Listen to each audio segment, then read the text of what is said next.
உனக்கு நான் முக்கியமா உன் தாத்தா முக்கியமா? ஏய், எனக்கு என் தாத்தா நந்தி முக்கியம். தஞ்சாவூர் கோபுரம் தான் தலப்பாக கட்டி போட்டு நடந்து வாரத போல் நம்ம ஐயா வராது. தஞ்சாவூர் கோபுரம் தான் தலப்பாக கட்டி போட்டு நடந்து வாரத போல் நம்ம ஐயா வராது.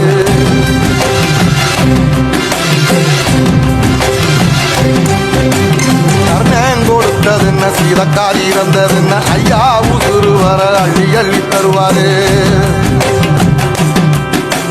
சாதி சாதிக்கு ஒரு சங்கம் வச்ச நாட்டுக்குள்ள எல்லா